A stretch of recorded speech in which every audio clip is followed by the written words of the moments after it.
we're talking about the Industrial Revolution and the administration of James Monroe. Our first subtopic will be the Industrial Revolution in the United States. Does anybody know what the Industrial Revolution is? And then when they made a whole bunch of things, like invented and like life was good. And, yeah, that's a pretty broad general description, but it's not bad. It actually was the shift to factories and machines using mass production. That's exactly what Emily said. Very good. Okay, it was the shift to factories and machines using mass production. And that occurred in the United States. And when we started using or making a shift to factories and machines using mass production in the United States, that became known in history as the Industrial Revolution. Again, the shift to factories and machines using mass production in the United States. Now, one of the first inventors who became kind of a pioneer of the Industrial Revolution was a British man by the name of Samuel Slater. Samuel Slater was one of the first inventors who became a pioneer of the Industrial Revolution in the United States. And ironically, he was from Britain, and his name was Samuel Slater. One of the first inventors who became a pioneer of the Industrial Revolution was a British man by the name of Samuel Slater. He was a very highly skilled mechanic, and he had unbelievably good experience in the cotton textile mill at the age of 21. So Slater was a highly skilled mechanic who had experience in a cotton textile mill by the age of 21. He's a highly skilled mechanic, and he had experience in a cotton textile mill by the age of 21. Now, who were the first to invent these spinning and weaving machines that put together materials? What country? Who do you think? Britain. Very good. And because he lived in Britain, Slater was also very knowledgeable about these new spinning and weaving machines, again, that were originally designed and built in Britain. So since he was over there and he worked in that endeavor, he became very knowledgeable about how these new spinning machines worked, how these new weaving machines worked. And Britain was making some good money from what they produced out of these spinning and weaving machines. And because they were making so much good money on these machines that nobody else knew about, guess what they did? No, they did the opposite. They snuck the idea in. Okay, what they did is the British wanted to keep their machines a secret, so they passed laws that forbid any of these workers that had any of this knowledge from leaving the country. So the British wanted to keep these spinning and weaving machines a secret because they were hightailing the market. They had everything going. And so they passed laws that forbid their workers that knew anything about them from leaving the country. Guess what? Samuel Slater happened to just slip out. And he arrived in New York in 1789 and then moved to Rhode Island. So Slater was able to sneak out of the country, slip out of the country despite their laws. He arrived in New York in 1789 and then moved to Rhode Island. And what did he have that we needed? Knowledge and experience. So he moves to New York, he arrives in New York in 1789 and settles in Rhode Island. So he's got all the knowledge and all the skill we need. What doesn't he have?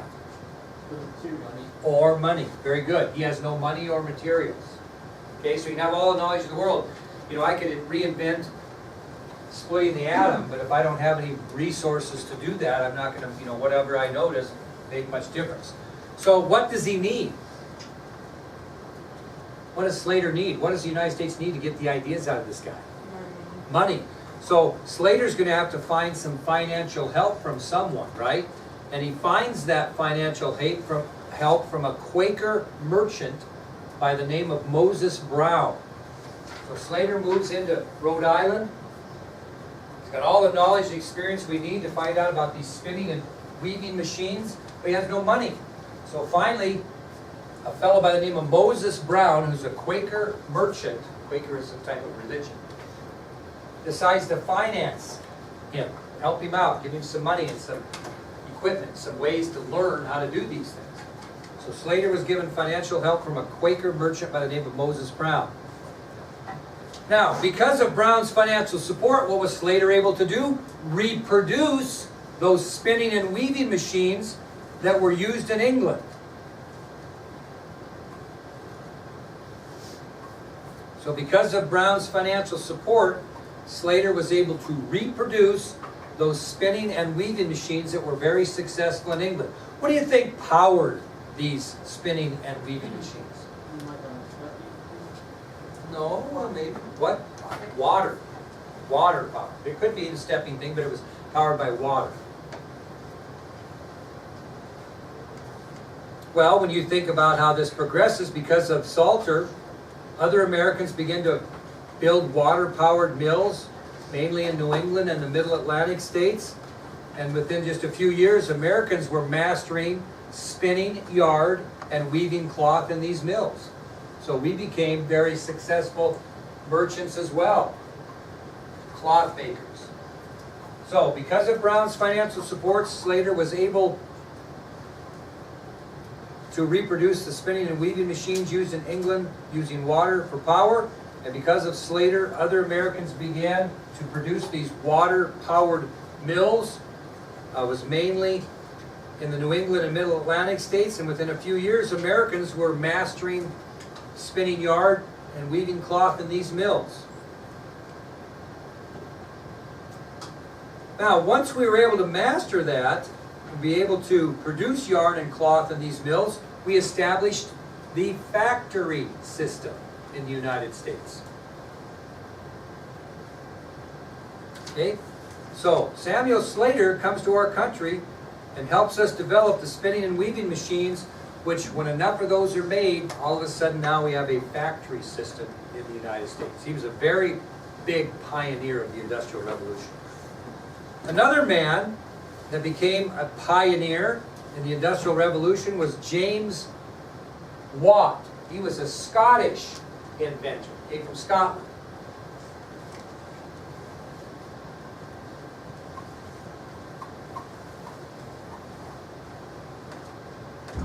Now, where did he develop those? Scotland. And in 1769 is when he actually patented the first steam engine. I didn't tell you, steam engine. So, where did he develop the first steam engine? In Scotland. And he patented that in 1769. That was way back, 1769. James Watt had the knowledge, he was a Scottish inventor, and he patented the first steam engine. Well, in the 1790s, the United States became aware of the steam engine, used that would be Watt's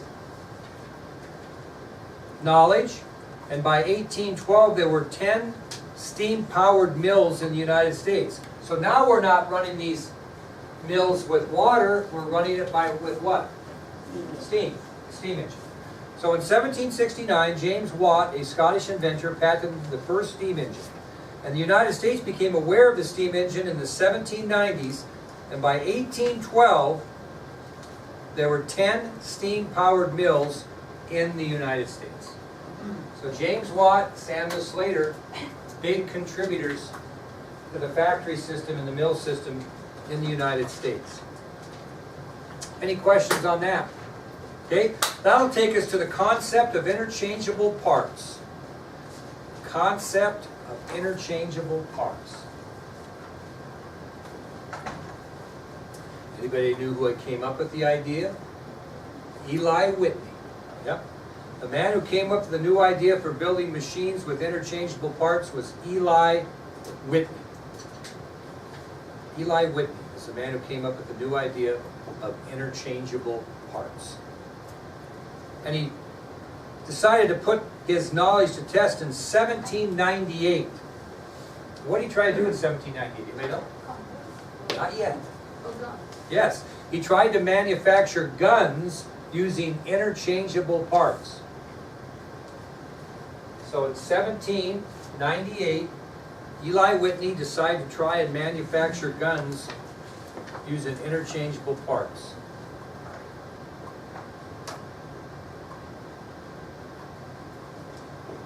Well, once he thought he had this thing mastered, what did he want to do with these guns that he developed using interchangeable parts?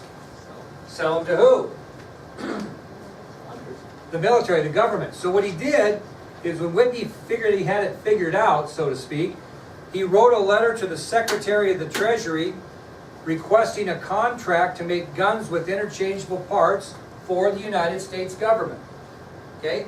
So when he thinks he has this figured out, he writes a letter to the Secretary of the Treasury, who's going to control the money, and requests a contract to make guns with interchangeable parts.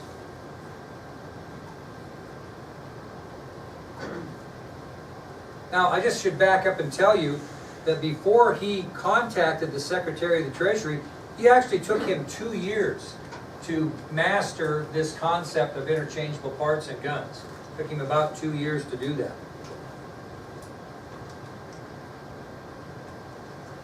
So now my question to you would be, if you received that letter from Eli Whitney saying, hey, I would like a contract to make guns for this country with interchangeable parts, what might your response be as the Secretary of the Treasury? Well, maybe he might be interested, but what is, before he spends the money, he wants to do what? Show me. Show me.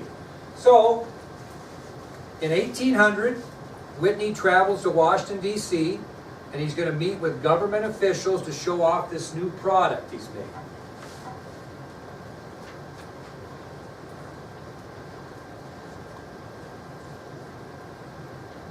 In 1800, Eli Whitney travels to Washington, D.C. to meet with government officials to show off his new product, the guns of interchangeable parts.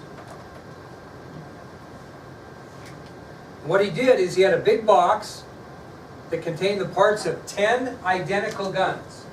He had a great big box and had the parts of 10 identical guns. And he basically scattered the parts on a large table in front of those officials. Just took the parts out of the box and put them on a large table in no certain order. Just kind of spread out the parts on the table. So he goes in there in 1800, takes his big box of interchangeable gun parts and scatters them across a large table. He simply then took the parts and assembled the first gun. Then he assembled the second. And then he assembled the third gun until he had assembled 10 guns in perfect firing order from all a box of parts. So he assembled the first gun off the table of parts, the second gun, etc., repeated the process until 10 guns were assembled in working condition. So, once he got those assembled, my dear Olivia, what might be the next question? You just got them assembled. Do they fire? Yeah. So after he assembled the 10 guns, he fired all 10 weapons. And as a result of his firing all 10 weapons, he received that contract from the government. So after he assembled all 10 guns, he then fired all 10 guns. And they were so impressed, they gave him the contract that he requested.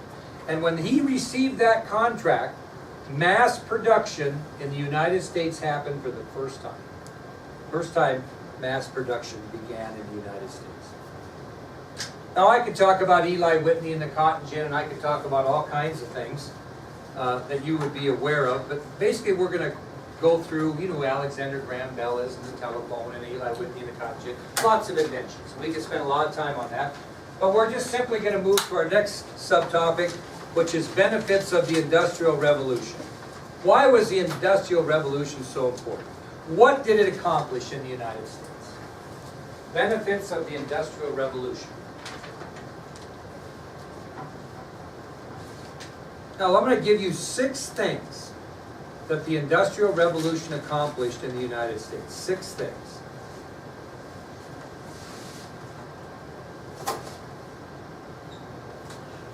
Anybody want to guess what one benefit of the Industrial Revolution was?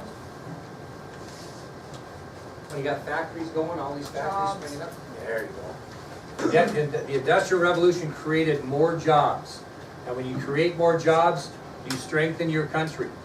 So one of the things that the Industrial Revolution accomplished in the United States, number one, was it created more jobs, which strengthened our country. Created more jobs and strengthened our country. What else might it have done? Just think kind of beyond the box. So, Made items cheaper. no, we plan on selling to make some money. Let me see if I can put this. So, if you have an interchangeable parts system, you have a factory system. If you have a machine that'll dig a ditch instead of 3 guys digging the ditch, yeah, when you have the Industrial Revolution, you're gonna have less manual labor and more production. So instead of digging 1 ditch a day by hand, manual labor, it's just a weird example, you have a machine that does it and digs 10. So you actually have a lot more production and a lot less manual labor.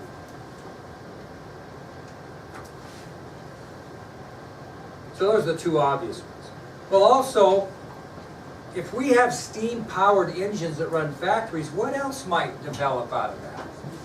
Steam-powered, you said boats, but I'm thinking land. Railroads, very good. So the Industrial Revolution really transformed transportation in the United States because we built railroads. What did we build railroads for? Those new steam-powered trains. So the Industrial Revolution, another thing it accomplished was it transformed transportation by building railroads. And we built railroads because we now had steam-powered trains. Now, we had a really rich thing in this country that we really never made use of because we didn't have any way really to refine it or make it beneficial. What's that? Which those things, oil and, those are, it's paying for your Hathaway scholarships in this state. Natural resources. So the Industrial Revolution helped Americans make use of natural resources. Resources of the forests, resources of the sea, resources of soil. So our natural resources became more prevalent after the Industrial Revolution because we thought, hey, we have the ability now to produce things out of natural resources. Okay, how many of you girls are going to grow up and be a housewife? A full-time housewife. My daughter-in-law is a full-time housewife. The reason my daughter-in-law is a full-time housewife is because she's a teacher in Montana and she has 2 children. So by the time she took her 2 children and put them in daycare, she would lose money. But anyway, so what was the role of the woman right now? Well, no, I'm saying I'll be the housewife. You might, that'd be smart, marry somebody rich. She's the thinker. Not everybody married for looks like my wife, okay? So think about that a little bit, girls. Anyway, no snickering. Anyway, the role of the housewife changed after the Industrial Revolution because what did women become? Part of the workforce, okay? Women became part of the workforce. So the Industrial Revolution affected American women, as some, not all, obviously, became members of the working force and got away from the role of housewife, okay?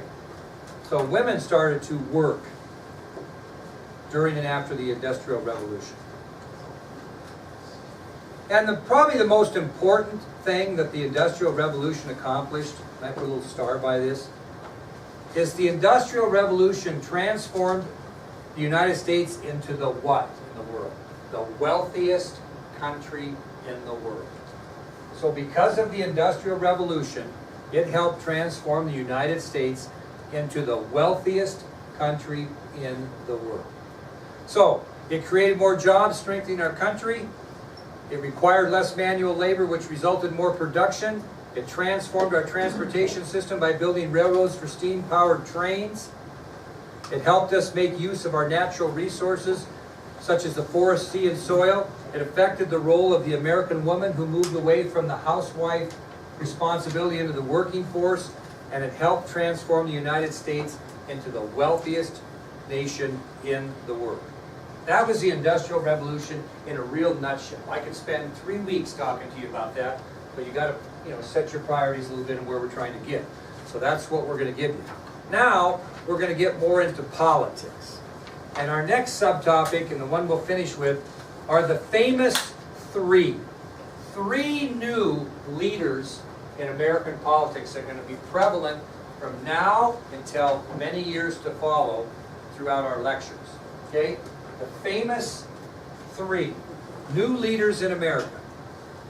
And these 3 men emerged as outstanding leaders in our country after the War of 1812. These are guys that came into politics that were very influential. Does that mean they were all presidents? No. Matter of fact, how many of these 3 are going to be presidents? None. But they're very famous politicians. Okay?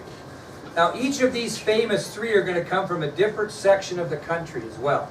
And the first one we're going to talk about is Henry Clay. You're going to hear a lot about Henry Clay. Very political man, but never got elected president. Although he tried a few times.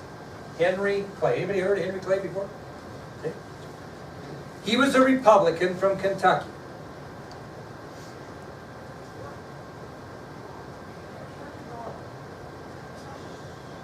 He was elected to Congress in 1811, and he favored the War of 1812. Henry Clay was a Republican from Kentucky. He entered Congress, was elected to Congress in 1811, and he favored the War of 1812. He was also a lawyer.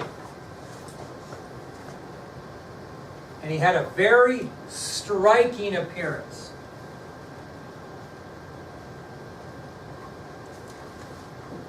Taylor Nolan, if you're going to look for a man someday,